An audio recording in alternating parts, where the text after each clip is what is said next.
I actually started sounding the alarm on this whole issue back in May when we started declaring the local ordinances.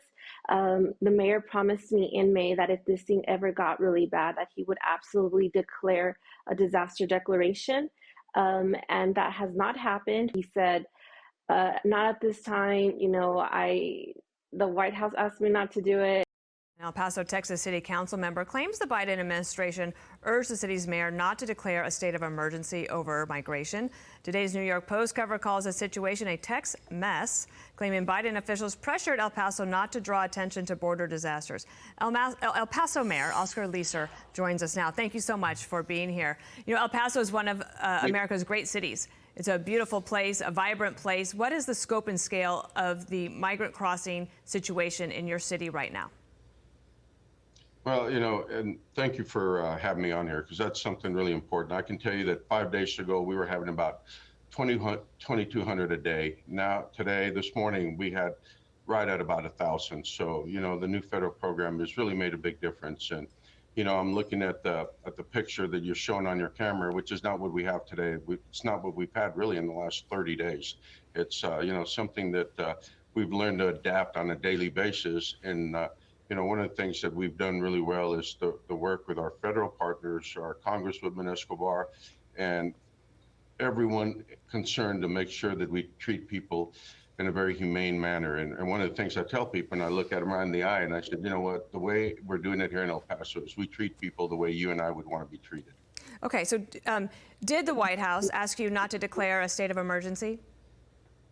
Absolutely not. One of the things I'm very thankful for the White House, the federal government, they've done a really, really good job of working with us and helping us to make sure we get funding to be able to do the job that border cities are required to do. As a border city, we have responsibilities, and that's one of the things that we continue to do. One of the things we need to learn and really make sure we do is that we take the politics out of this. We have human lives. We have human people here. I read the headlines, Democratic mayor. Yeah, I ran as a Democrat, but it's really important that once we run for office and we get elected, we take the R or the D away from our names and understand that we have to represent 100% of the people that elected us. We have here from El Paso sending to New York City 11,000 migrants. I understand why, but the mayor here, he says he can't handle this. And now that we have a tent that's going up to help take care of them, he has a similar view to you. You have to take care of the people that are here. But do you think that the White House is doing enough to actually stop the flow? Because they're going to keep coming, even if it was 1,000 today. That's a lot of people.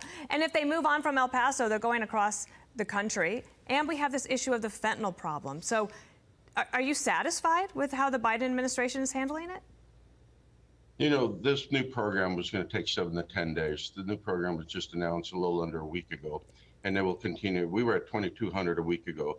Today we're at 1,000, and I see it going down day in and day out. Can I interrupt just to explain the program you're talking about? Is this for the Venezuelans to remain in Mexico?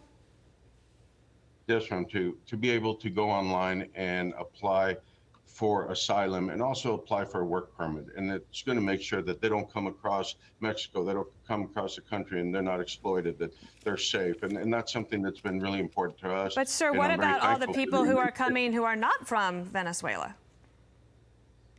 That's one of the things that over 50% of the people today that have been coming were from Venezuela. And now we'll continue to work with our federal government. We'll continue to make sure when it got over, 1,000, 1,200, 1,500, it was really important that our community stepped up. And the city manager, the Office of Emergency Management, the NGOs, and everybody involved really stepped up to make sure that people were treated properly. And we opened up a welcome center to make sure that people were interviewed and taken care of, to make sure that we helped them go to the destination of their choice, not our choice, their choice.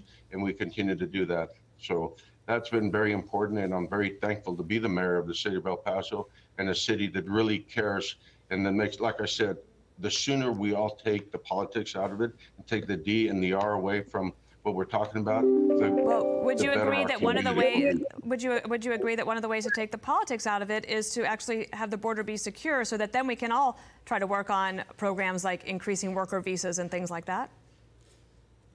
Well, I can tell you that El Paso is one of the safest cities in America and will continue to be the safest city in America. So I'm very thankful for the cooperation, and I'm very thankful for all our partners that have helped us to make sure that we didn't have to declare a state of emergency, because that's something you have to take very seriously, and we never got to that point, and now we're nowhere near it today. All right, Mayor Oscar Lesser of El Paso, thank you.